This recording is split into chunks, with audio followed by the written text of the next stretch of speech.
All About the Archers. I'm Philippa. I'm Katie. I'm Lauren. And I'm Quentin in a brand new T-shirt. And we are here to talk to you all about what's happened so far this week. We will be focusing particularly on episodes Sunday, September the 22nd, Monday the 23rd, and tonight, Tuesday the 24th of September. There will be spoilers, you have been warned. What did we think about tonight's episode? Katie? Well, before I go into anything, I just want to say a mega happy birthday. Yes.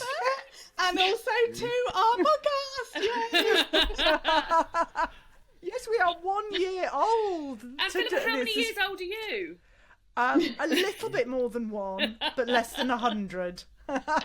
Good to know. Thank you. And on that note, to mark our first anniversary, we've just found out that we are now in the top 200 UK podcasts. Amazing. According to Apple. So there you go. Wow. So what a way to celebrate our first birthday. There you Amazing. go. Yes. Yeah. So Thanks for there's no listening, need- everyone. So I think, yeah, absolutely. So there's no need to analyse the last 3 days. I think we just crow about our incredible achievements in the How past wonderful year. we are. It's a dance like more interesting than Piegate, anyway. We need... Yes. Go on, Katie. Tell us. Do I have to? Yeah. Yes, somebody It's has just- to. Really? Yeah. It's just typical flower and produce, isn't it? Although I was slightly concerned with tonight's episode when the continuity woman said that they were going to be discovering Jim's boudoir. I was like, sorry, I'm not sure I'm ready for that. It's a little bit too early in the evening. I've just had my dinner. We don't need Jim's boudoir. Yeah, it's been an odd week. I mean, they're obviously just trying to keep it all very calm till Friday when it's George's trial, isn't it? Yes, the court hearing is allegedly this Friday. Lauren, what were your initial thoughts? So annoying. Just keep out of it, Linda. Like, why are you troubling yourself, getting yourself so worked up over this? So annoying. I'm not a big Linda fan anyway, and I know this is like classic Linda behaviour, so I shouldn't expect any less, but I've had enough of that. And also, did anyone think Jim sounded very elderly tonight? Well, poor man, he's just cushion gate, isn't it? He's come home. Taking those He can't cushions even out from beneath him. He can't fit into his bedroom with his bookcase and everything. Bits and pieces. They moved his books. Oh, Dare Yeah. they? Ooh. big flop. Awkward. Yeah. Yeah, he's so wedged into that house, bless it. Well, his little room, because he's not allowed the whole house. He's just kind of totally wedged into his little room with all his stuff in there, while Alistair has nothing but cushions in his lounge. What is the for Denise. logistic deal there, though? Because, like, Alistair and Denise are both people working full-time. They could afford to get their own place. They do not need to live with his dad. Like, it would be okay if they were to do that. So what is that going on? Bizarre. That's what it is. Oh, I think, God, I think it's just a device to. I think it's a device to keep Jim, Alistair, and Jazza together as a partnership, which people love. But it's getting more and more farcical. You're quite right. They earn more than enough to at least rent their own place. Absolutely. Anyway, I think the Flower and Produce show excelled itself as one of the most annoying events ever in Archer's history. I mean, Quentin really got on my wick. Oh, God, he's so annoying. I mean, Linda she's bloody Miss Marple. I mean, what's that about? They want to tell her to get knotted. Quentin and his stupid pies and trying to nobble the judges and Saigon cinnamon and turning up the table and oh God's sake, and Jolene practicing pies. Oh God! And then cap it all, bloody Denise has filled Jim's house with cushions. You can't say that word. I'll be editing that out. I've said it. It's going on YouTube. It's unfiltered on YouTube. Get it on YouTube. We all think it. I mean, cushions in Jim's house, and they've moved his bust of Plato. It's not on. I've got loads to moan about this week. Loads. I mean, Can I interest you in moaning about this apple and cheese pie that I've made specifically for the episode? Well, it's Yes, no good it's to on me. the floor. I can't eat it. If it's not off the I've floor, I'm made- not interested. Last week I mentioned that the next recipe in my cookbook that I was working my way through was bizarrely an apple and cheese pie that I've never heard of. I have made it for live taste testing on Here the for this. podcast. She's terrified We need with that to noise. know. It's very. Isn't it? If you're listening to this, Drum roll. apologies, Drum roll. Oh. because you're going to hear me chew it. Uh-oh. Let's go. Oh, Mute her mic now. And the narration I should give is Lauren is actively eating and consuming the pie. She's looking a bit concerned. It's I'm lovely. not sure if she's happy. Oh, it's lovely. Hold on, but hold on. The thing the listeners of the Archers hate the most, was right up there, is people speaking with their mouths full of food in the Archers. And she's taken too big a mouthful now. That was This is it. delicious. Yeah, I just swallow, girl. Anyway, Lovely. Pen, she's the winner. well, we'll have to take your word for it then.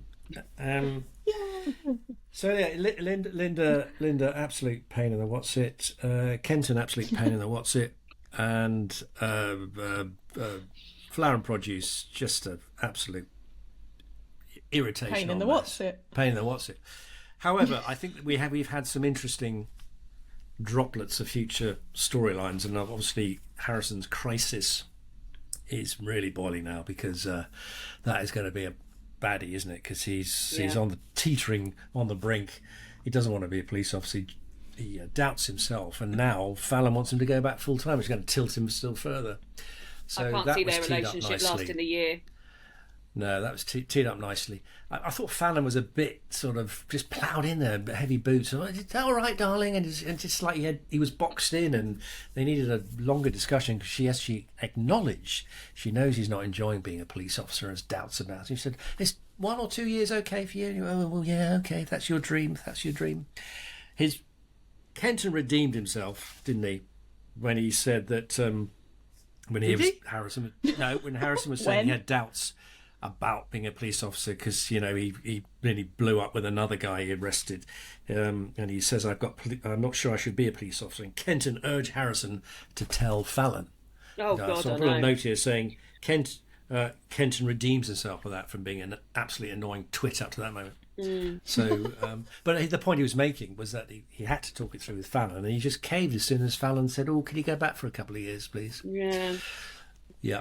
So something to hark back to what we were talking about when we weren't recording on Sunday. We had a little chat on Sunday about our wonderful success so far and going forward, and we mentioned then that we weren't sure that Emma's letter was going to say the same as Will's letter, and Will was sort of like, I'm off the hook. Yes. But seemingly there's been no more chat about it, and Eddie's been saying they're saying they ain't done nothing wrong. So is that referring to the fact that Emma is off the hook as well? I guess it was a quick line to David when he was trying to when he was talking to that David was a about surprise to me and to all of us, I think, because we were all saying Emma and Will doing nothing wrong. You're right, and I put that down as a flop, because I think that was a real dramatic opportunity. Will gets his letter, but Emma doesn't. I'm disappointed. Anyway, somebody we haven't heard from in this podcast is Philippa. Well, my word for today, for the week, is excruciating. Harrison and Fallon by the spice rack, that was excruciating. Jim and Alistair with the movement of books, that was excruciating. Linda, don't get me started. And Mr. Simmons, who spotted that Jazza hadn't washed his hands. What on earth is going on? What was worse was Alistair said, well, you'll know that's not unusual behaviour. Had he not flushed either, I think. No. But here's the most important question for you all. Do you think that Hillary should have been disqualified for not using a plain glass jar? I don't even know what you're talking about. What It happened? depends, because if the jam jar wasn't plain glass, so it depends. I guess if it goes like on how the jam looks, and she'd used a colour that enhanced the jam. Oh, I you don't should be know. on the judging panel, Katie. Well, exactly. I'm good a at hard eating. judge. I'll She's a happily hard do judge. that. So were there any faves this week? No face, but I've got another flop in that I can't believe Oliver's given George a character reference, and I also can't believe that George has done nothing to get that character reference. He's just got Mummy and Daddy to go and sort it out for him, Mummy and Stepdaddy. Yeah. Exactly. Yeah, I'm mean, very cross. that was typical Oliver, I thought. I thought it was a nice scene between Ed and Oliver, and it harked back to how Oliver had helped him when he was in trouble. When he referred to his thieving, drinking, and drugs. So that was typical Oliver. and it's consistent. He's always been like that. He does see the good in people and wants to help them get back on their feet. So I thought that was plausible, inevitable, but still Emma wasn't happy. She wants more, doesn't she? I have got one fave. Oh. And it me eating appeals that to... pie? It appeals to men of a certain age, I suppose. I fall in that bracket, but the reference to Helen Mirren. yeah, I thought of you when I heard it. yeah, that was nicely, because lots of men in the heyday of Prime Suspect would have been happy to be arrested and interrogated by Helen Mirren. So I thought it was a nice. Yeah, that was a nice bit. That was between who was it between Quentin and Harrison, was it? Harrison. It was nice. Yeah. But for you had Harrison having just stepped out of a shower. Come on. Yeah, I'll take that. Yeah, and also Philippa, we had all Jim's books capitalised and alphabeticised as well. So but they'd touch them and they'd move them away from where he wanted. So no, not accepting that. All right. So, okay. I didn't think so. I just wanted to. Yeah. Are we all going to go to the Cricket Awards dinner though? No. For all Division 5 teams, all 3 of them? No. No. And my other question of the day is: apple and cheese pie a main or a pudding? Lauren, you've tasted it now. I'd say it's a Boxing Day side. Oh. Shall we deal with all the food? Let's do it now, and I'll have a mouthful while we're waiting. Okay, so the food I've got and the noise of something being bounced for those on audio. Quentin has moved to a different location and is bouncing a tennis ball in a very irritated way. We have got pie, apple and cheese pie, cinnamon, Saigon cinnamon, golden pastry, Victorian sponge, plum and marzipan, scones, runner-up pie, weird scones, garlic, award-winning cheese and apple pie, Reuben sandwich.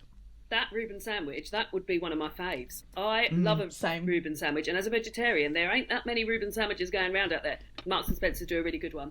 But yeah, seitan sauerkraut vegan cheese Reuben sandwich, fave. You can come Quentin, back you're gonna smash that window. Emma will be up there in a minute, telling you off. Come on. Have you finished? No more food? Yes, come on. Back. Right.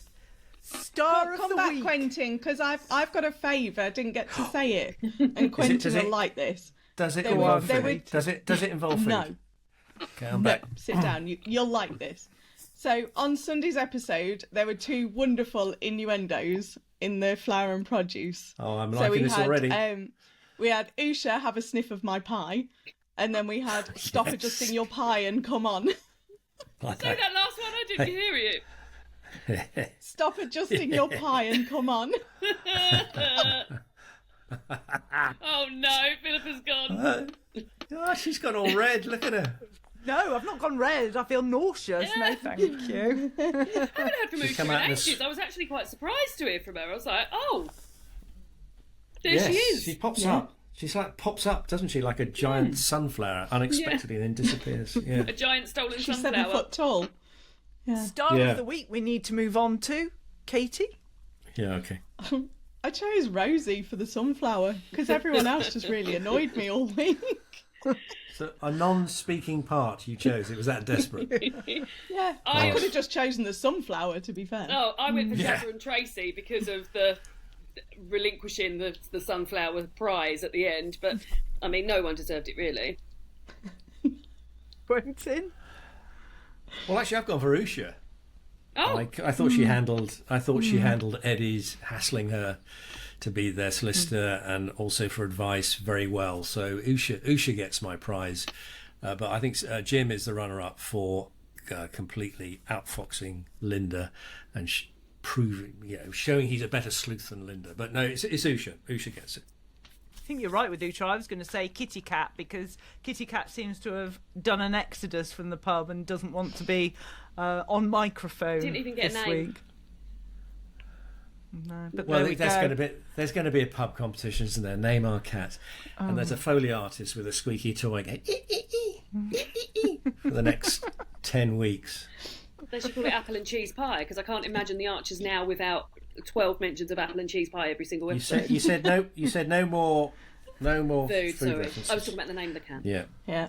Predictions, Lauren? Well, like I said, I think I can't see Harrison and Fallon lasting to Christmas, to be honest. It's just all piling up on them, and secrets, and we know what happened last time he kept something from her. It was almost the end. So there we go. That's my prediction. And then I can marry him. He's just waiting, Lauren. He's just waiting. He's just running in the opposite direction, don't worry. Quentin? We had a connection. Right, well, I've already said Harrison will have a mental health crisis. I think this is going to tip him over the edge, and he'll either do something very stupid, because he's nearly duffed up 2 people now recently, or he's just going to have some sort of mental crisis and breakdown, I think. But on top of that, this is my super duper prediction. I think Emma, in her search for another character reference for George, will get one from Alice. Oh, that's a great shout. Ooh. Yeah, I mean, I've got to be fair. I did see somebody else suggest it on a social media platform, but I was beginning to think Alice. Yeah. Because I think she sort of wants to calm everything down and be the peacemaker, and also a bit of, she feels guilt about it. So I think, Alice. Character Quite an reference. Alice move, isn't it? It is. To do that. Right. I've got 2. So either Kitty Cat was the one who knocked over the pie table, and everyone's going to be like, "Oh, it didn't matter because it was the cat that linked with the pub anyway." That's a So powerful I think kitten. the cat knocked it over. Well, it might have been a wonky trestle table. You never know. It's Kenton. And then the other thing is Linda's flower and produce investigations take over all of the police and solicitors that are needed in the area, and so George's trial is then delayed. And Harrison's rage just shoots through the roof. Fantastic. Well, mine are that George gets sent down for 3 to 5 years. Ooh, somebody's been looking at the sentencing guidelines. No, actually, that was literally off the top of my head, so it could be very, very wrong. My predictions normally are based on no fact whatsoever. And my other one is that Harrison goes and works at Bridge Farm, because it sounds like they need people and he needs to earn some money. So why doesn't he just go and work 1 day a week at Bridge Farm? Or at the cafe with Fallon, if she gets the contract as well. Yes, will she? That's practical. Very practical. Ooh, Right. Anyway, that's it for this week. Happy 1 year to us. We will be back next Tuesday. I'll be with Katie. We've got a bonus coming out on Saturday with Ian and all the questions from the Facebook group. We've got a Patreon event on the 18th of October at 7:30 in Lincoln Notes. And before we go, please, if you are listening to this episode, press follow on your podcast player. If you are watching this on YouTube, please press subscribe. We really need those followers and subscribers. They do help make all the difference. Yeah. So with that, it's a thank you and it's a goodbye from me. Ta-ra from me. Goodbye from me. Bye-bye. Bye-bye, everyone.